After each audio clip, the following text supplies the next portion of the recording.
Station Houston, are you ready for the event? Station is ready for the event.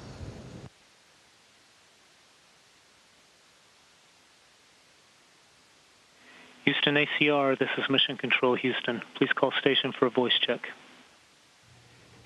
Station, this is Houston ACR. How do you hear me? I hear you loud and clear.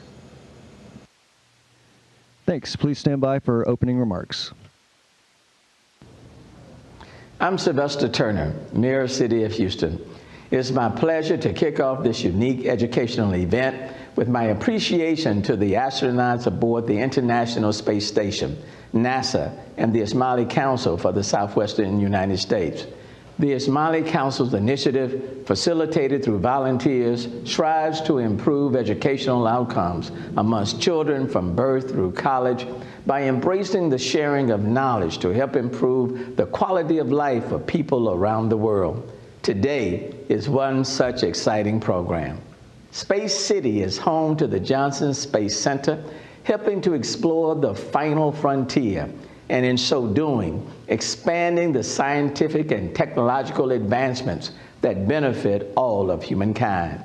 Today's Inflight downlink is particularly exciting as we have students from many different school districts participating, and I hope they come away inspired to pursue educational and career pathways that will enable them to help push the boundaries of our scientific understanding and technological advancements. So, without further delay, here is the first question.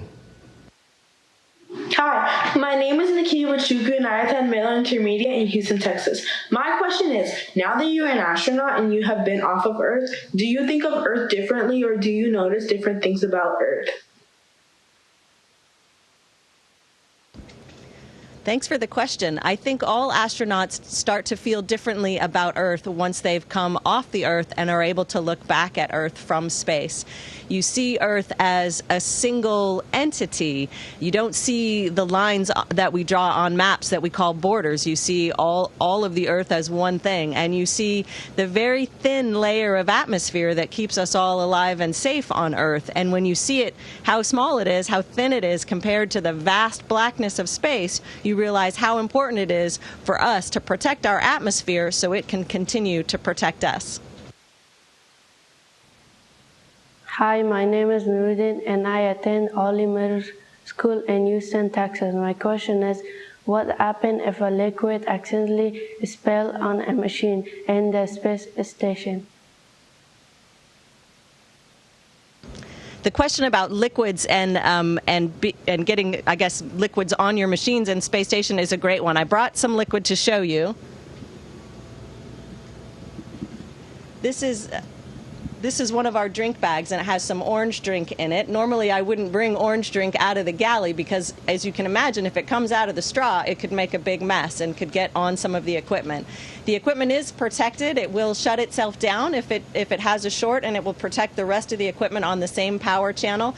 Liquid moves in a really interesting way in space. I'll try to show you without making a huge mess. But one of the things that's neat about it is because it creates a little ball, if it does get away from you, usually you have a time that you can try to go after it. So you see a little bit of liquid coming out of the straw there. We'll give it a little bit more. And then if I shake the straw, whoop, you can see how it comes off. But you can also imagine how that might make a giant mess. So it's important to keep track of your liquids in space. Hi, my name is Claire Maya White. I go to the Honor Roll School in Sugar Land, Texas. My question is, how does your knowledge of oceanography help you in space? Thanks for the question. I do have a degree in oceanography. I also have a degree in aerospace engineering. And the thing that my oceanography experience really contributes to my career now is the knowledge and experience that I gained working on ships to deploy and recover instruments in the ocean, and also scuba diving to deploy and recover instruments in the ocean. The skills that you need to be able to do that really translate well to working in a micro-G environment like the space station. Hi, my name is Charlotte Escobar and I attend Burbank Middle School. My question for you is, how does the fabric that is used for your spacesuits help you? The spacesuits that we wear inside the capsule that brings us up here is designed to protect us in the event that there's a problem with our atmosphere, either if the capsule were to depressurize or if we had a fire and we had to put it out and then we had some toxic fumes in our atmosphere. So the suit is designed to hold pressure, a strong enough pressure to keep us able to continue to breathe and work. And so the suit has to be able to hold all of that pressure. It also protects our thermal environment so that we don't get too hot or too cold. Hi, my name is David Ospeniker and I attend Sitarsha Middle School. My question is, what is your protocol if a dangerous or unknown object is on a collision course with your manned spacecraft? There are facilities on the ground that are able to track objects that are large enough to be a problem for us. And so if we were on a collision course, folks on the ground would be able to calculate how close they thought that object was going to come to us. And if they thought it was going to come too close, we would move the spacecraft to move away from it. Hi, my name is Nico Cavazos. I attend Stafford Middle School in Stafford, Texas. And my question is, what is the most beautiful thing you've seen in space? Thank you. Well, the most beautiful thing I've seen from space is our Earth. We have such a beautiful planet, and when we do get time, we love to look out the window, whether we're passing over the ocean and you have these beautiful, unusual cloud formations, or you're passing over land and you can see some gorgeous mountains, maybe with snow on the top. Another thing that's really beautiful to watch is lightning storms over the surface of the Earth. The way the clouds light up and then the light moves around inside the clouds, it's very, very beautiful. Hi, my name is Sarah Haji, and I attend the Audi International School in Houston, Texas. My question for you is, are you planning to go to Mars in 2035? And if so, what are you doing to prepare for it? Well, we are definitely planning to go to Mars. I'm not sure it's going to be me, but it might be one of you watching today. I'll sure be watching from Earth as you do it. But absolutely, we're preparing for that. Think of all the things that we would need living on Mars. We would need a place to live, so a pressurized habitat. We would need air to breathe, and we would need water to drink, and we would need food, as well as a power source, vehicles, all kinds of things that we need to support life. So one of the ways we're preparing for that is by living and working here on the International Space Station, where we have to continuously clean our air, we recycle our water, and we've even done some experiments with growing food. We also have to be able to fix anything that breaks on the International Space Station, and so we try to build equipment that's very robust and not too hard to fix, although that can be a challenging thing to do. So these are some of the ways that we're preparing for going to Mars. Hi, my name is Janae Reyes. I attend Stovall Middle School in Houston. My question is, how long does it take an astronaut to train to go on a mission? Astronaut candidate training, from when you get hired to be an astronaut candidate to when you graduate as an astronaut, that usually takes about 2 years, where you're learning all of the basic systems for flying in space. And then mission-specific training is anywhere from 1 year to 2 years, depending on the mission and depending on the experiences that you've already had. Hi, my name is Basil Alani, and I attend the Village Middle School in Houston. And my question is, how do star constellations look like in space? Do they look different compared to how they look from Earth? Thank you. I think the question is about constellations and how they look from space compared to how they look on Earth. They really look the same. We are far enough away from the stars that are making those pictures that we perceive as pictures from Earth, that they look the same to me, even though I'm a couple hundred miles above you. The one thing that is quite different is because I don't have the atmosphere between myself and the stars. They don't twinkle the way they do on Earth. They're just kind of a solid light that's on. But I still see the same patterns that you see. Hello, my name is Sirius Golshan. I attend Garden Oaks Montessori in Houston, Texas. My question is, what did astronauts, after seeing the Earth from so high up, change their worldview when they're all the way back down?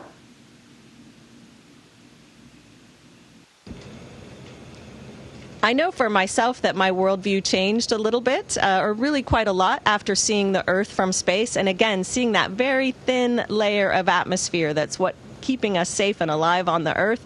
It makes you feel very protective of the Earth when you get home again. Hello, my name is Jason Reitman from the Honor Roll School in Sugar Land, Texas. My question is, does spending time in space affect the way you think? It's interesting when you first get to space, your brain has to spend a lot of its processing power thinking in 3 dimensions in a way that we don't do as much on Earth. And so what can happen when you go from one module to another is that what you were thinking of as the floor suddenly seems like it's the ceiling, or instead of going, along sideways, it suddenly feels like you're dropping down. And so your brain has a lot of work to do to make sense of the environment and figure out where you're going. And so especially in the beginning, you can feel really slow, like you might make some silly mistakes or you might forget where you put something. And it really is just because your brain is spending a ton of processing power figuring out the environment. But you do get used to it. And of course, your brain is so good that it can switch back to your regular environment when you get back to Earth. Hello, my name is Ayush Sharma, and I am a 7th grader at Sartarsha Middle School in Sugar Land, Texas. My question is, how do things like food and other supplies reach the space station, and does the food even taste good? That's a great question. Food is really important to all of us, obviously, and it can really affect your morale when there's lots of good food or not. And so food getting to the space station is a really important part of this endeavor. We have cargo vehicles, uncrewed cargo vehicles, that come regularly to the space station to bring us food and other supplies. And we have a great team of nutritionists on Earth that create a really interesting food system for us to make sure that we have enough variety and we don't get bored. I brought a couple of things to show you.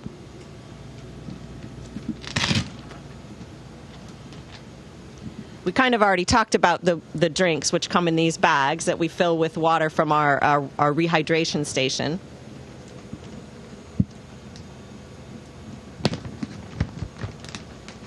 We have food that comes in these packets. The food has been treated at high heat to preserve it, so it's shelf stable. And this right here is chicken fajita. So we just put this in the warming oven, and we can have some chicken fajita. Of course, you need tortillas for chicken fajita, so I have some tortillas that come in a packet like this. And here's some hot sauce. You got to be careful with the hot sauce. Don't want to spill that. We also have rehydratable food. And let me show you that. This outer packet protects the food and gives it a longer shelf life when it's not exposed to light. So we tear that open, and then inside this packet is rice. So obviously you probably cooked rice at home. You need to add hot water. In this version, it's just a few minutes of warming afterwards. But this valve on the top, we put a needle in our rehydration station, has a needle. You can put hot or cold water. You dial up the right amount. Then you kind of push on a little bit, get the water nice and mixed in, and then you wait about 10 or 15 minutes. You can put it in the oven, and that's your rice. So we have a big variety of different kinds of food. Fresh food is always nice, too, and we usually get some fresh food when the cargo vehicles come as well, but that goes pretty quickly. Hello, my name is Jeremiah Levi, and I attend Jones Middle School in Humble, Texas.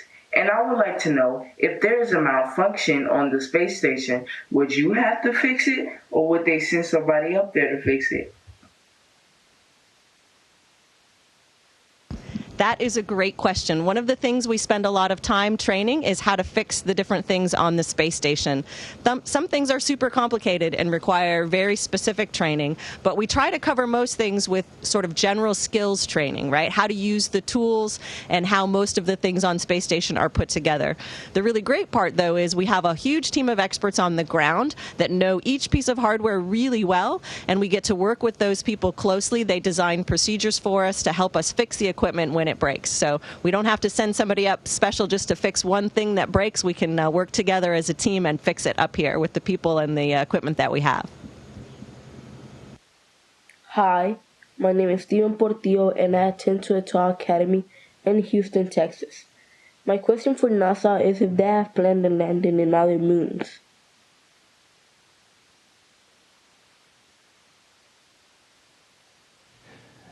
The question was, does NASA have plans to land on other moons? Well, that's a great question. So right now we're working, as I'm sure you know, to put the first woman and the first person of color on Earth's moon, which is very exciting, and I hope to see that happen in the next few years. There's also some other interesting moons in our solar system. There's Europa, of course, one of Jupiter's moons that is an icy moon that they think might have oceans. And so it'll be a while, I think, before we can send people out there, but that certainly would be an interesting destination in our own solar system. Hi, my name is Dakota Johnson, and I attend Jones Middle School in Houston, Texas. My question is, when training to become an astronaut, what is the single most hardest things you have to learn and master? One of the coolest things about being an astronaut is the big variety of different things that you get to learn. So I trained as an engineer and an oceanographer, but I'm doing sometimes biology experiments up here, and sometimes I'm fixing the toilet. So there's a huge variety of things that you have to learn, which is a challenge in itself, but is also really the fun part about this job. A couple of things that are individually hard, language. So we have, of course, our international partners, Russian cosmonauts. Russian is a difficult language. It was for me to learn, but that's also an interesting challenge, and it's nice to be able to share a common language with our colleagues. The other thing that can be physically difficult is spacewalk training. So it's a big, bulky, heavy suit, and of course we're training on Earth in a big swimming pool, and so it is physically a very challenging thing to learn how to do. But really, the variety of things is one of the challenges, but it's also what makes it a lot of fun. Hello, my name is Jai and I go to Siddhartha Middle School. My question is, what do you do if the connection between you and the workers on Earth breaks?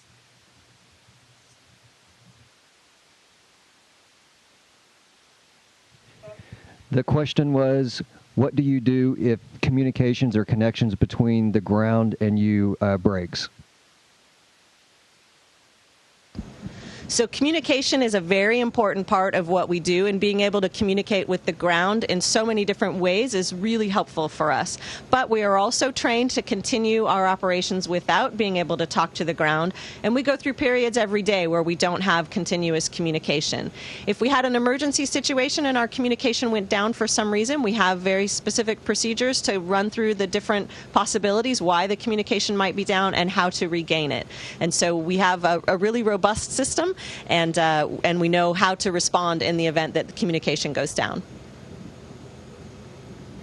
Hello, my name is Juan Diego Hoyos Bernal, and I attend the Honor Roll School in Sugar Land, Texas.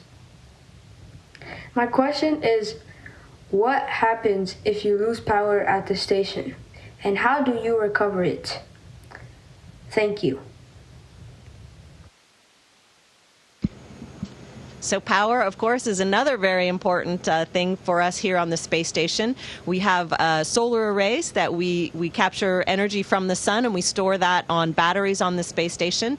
We have what we call redundant systems, and so different power channels that are separated from one another, so we wouldn't lose all of our power all at once. If we did lose a power channel, we would be able to work through procedures, or the ground would be able to work through procedures. But if we weren't talking to the ground, we have procedures and we have training in how to respond to attempt to recover those power channels. Hi, my name is Nagma Meherali Bandeli, and I serve as the chairperson for the Aga Khan Education Board for the Southwestern U.S. On behalf of the Smiley Council for the Southwestern U.S., I extend my appreciation to the astronauts aboard the space station, NASA, and school districts across the greater Houston area for this amazing opportunity to inspire young minds today.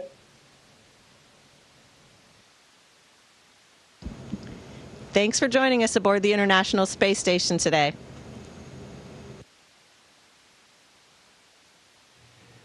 Station, this is Houston ACR. That concludes the event. Thank you. And thank you to all participants. Station, we're now resuming operational comm.